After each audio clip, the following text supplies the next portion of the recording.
Bonjour tout le monde, c'est Odile.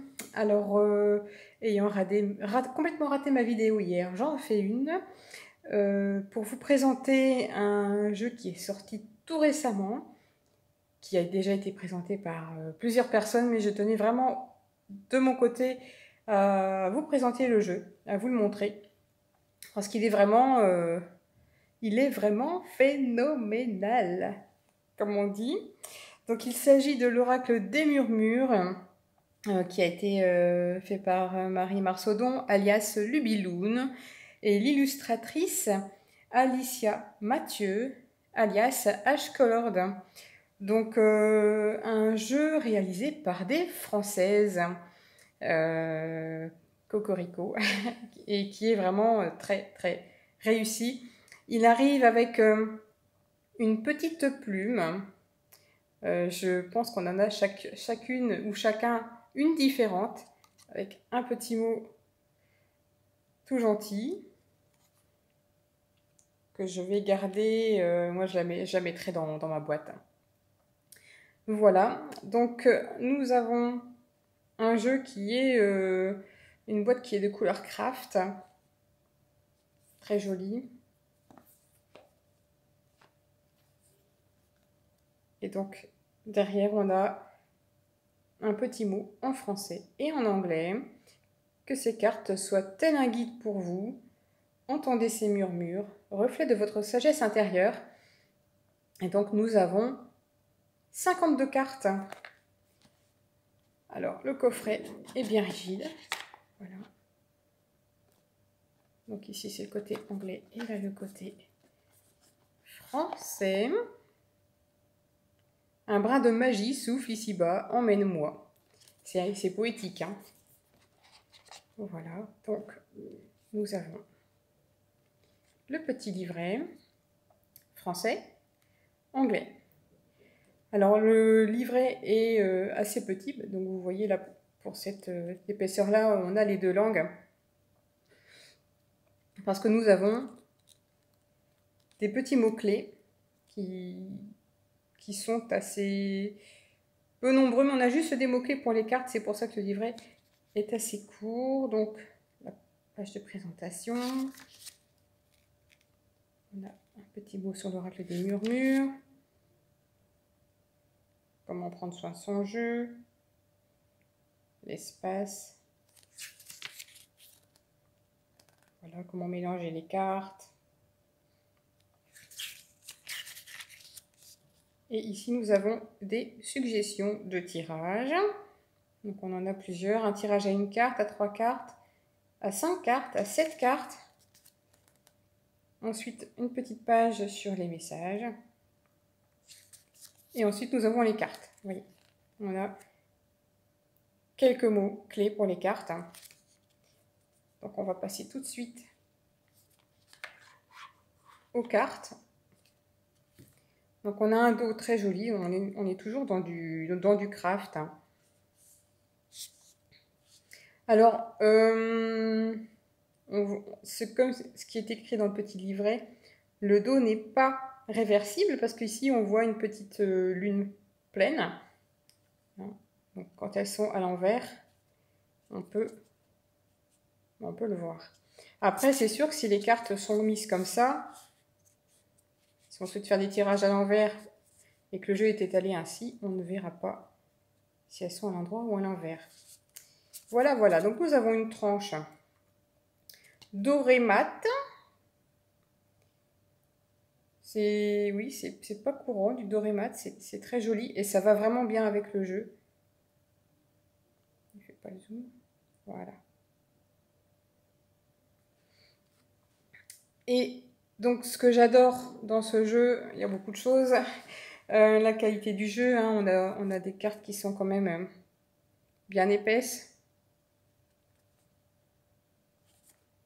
Souvent, quand on a une tranche or, on a une bonne épaisseur.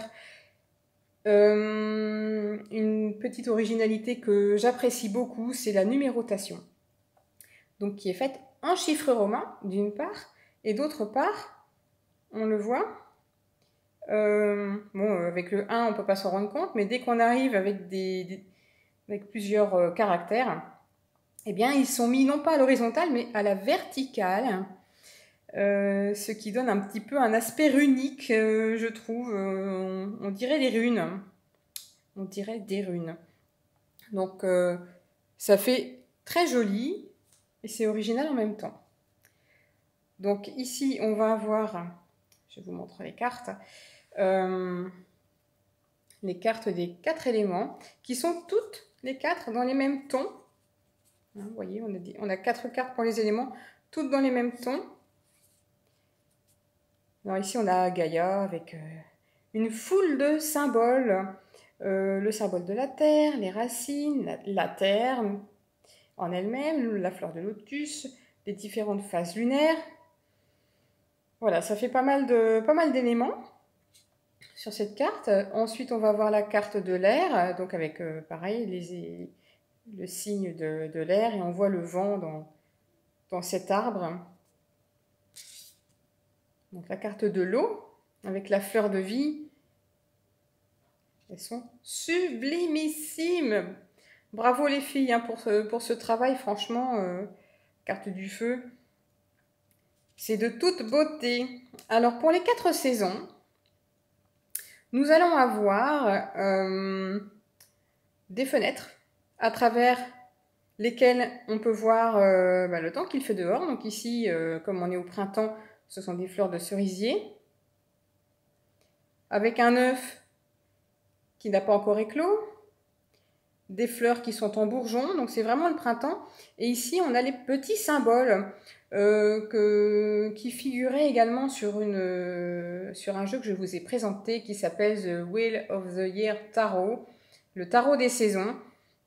Donc on a les symboles des saisons que l'on retrouve également au bas des cartes.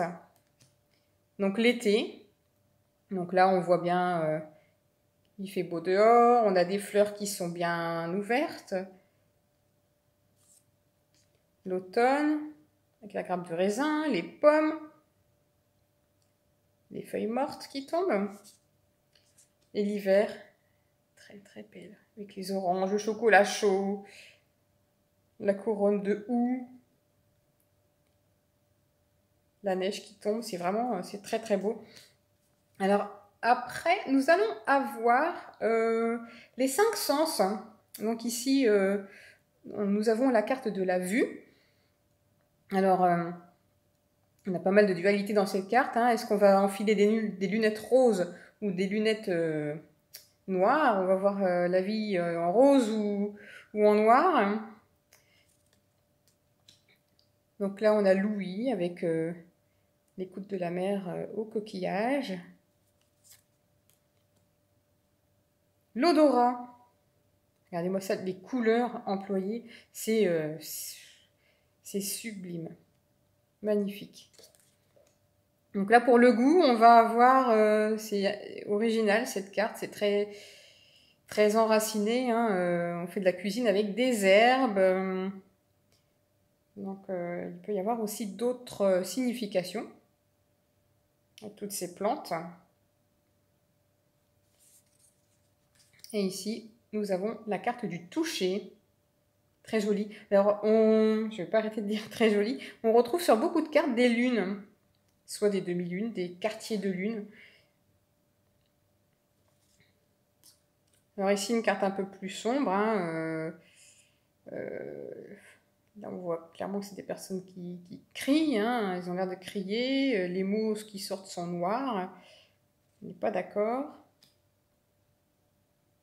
Là, on a la joie. Alors ici, on a la carte de la larme, toujours avec des lunes. Regardez cette larme. C'est vraiment bien fait. L'amour avec le cœur, les cartes, les couleurs roses et un peu de vert, comme les cartes du chakra du cœur.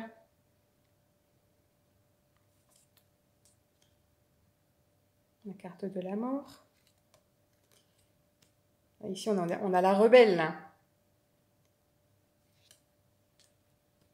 On a plutôt quelqu'un qui se protège, plutôt une carte de protection. Le public.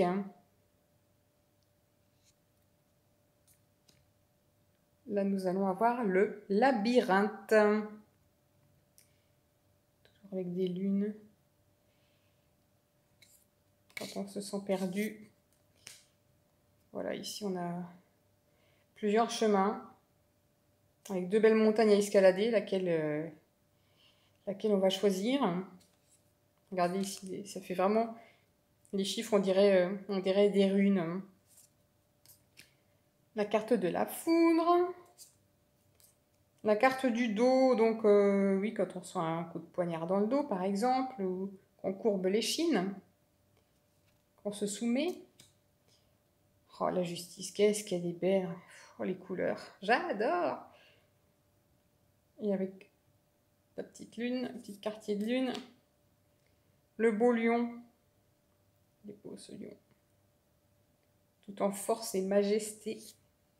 Le petit écureuil.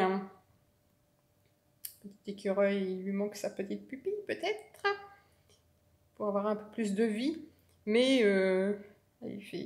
il prépare bien son nid pour l'hiver. Toujours prévoyant, l'écureuil.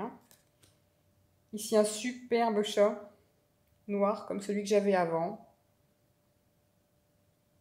Avec le chat, ce sera plutôt l'indépendance, l'agilité.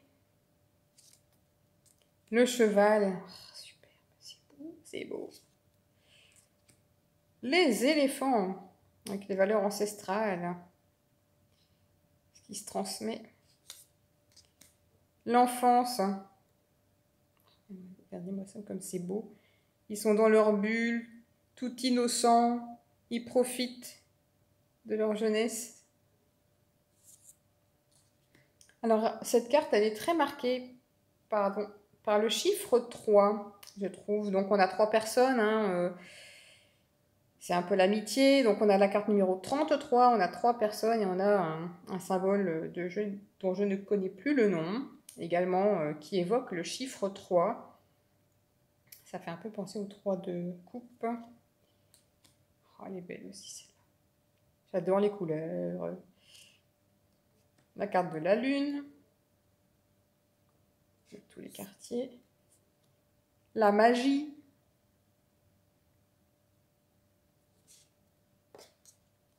La sagesse.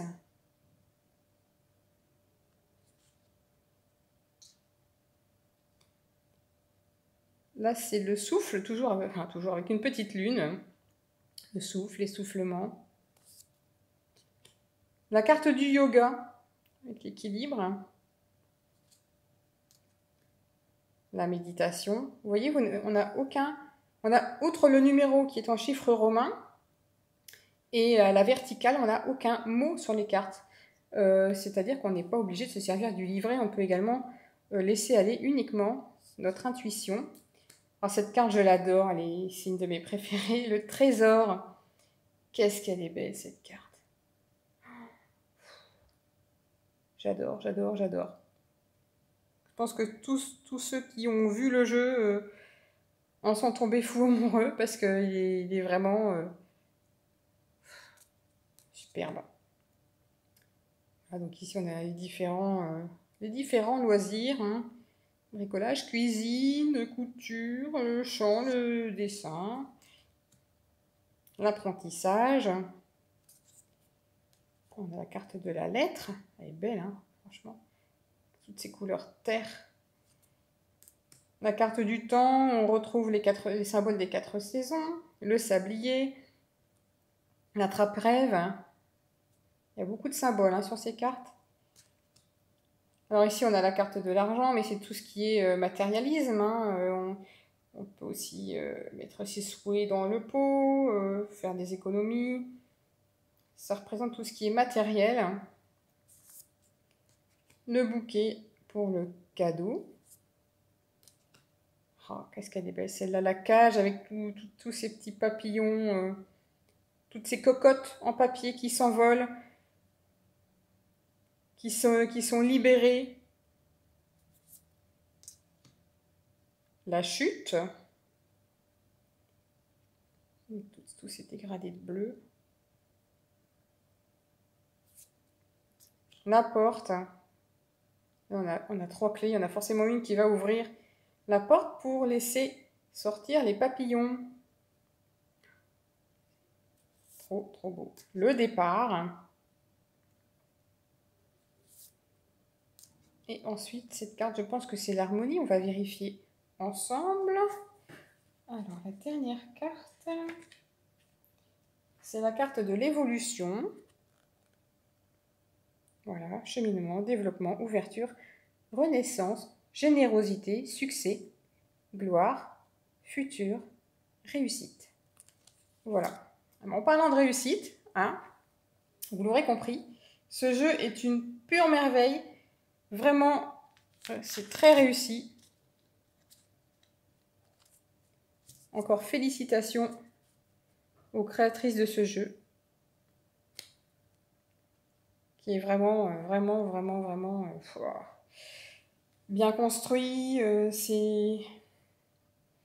Voilà, je trouve même plus les mots, tellement c'est beau. Voilà.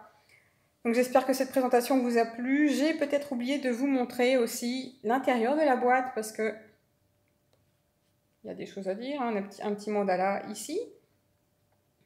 Et là, on retrouve le mandala avec un petit mot en français au-dessus et en anglais en dessous. Voilà. Cette fois-ci, je pense que la présentation est complète. Je vous dis à bientôt pour une prochaine vidéo.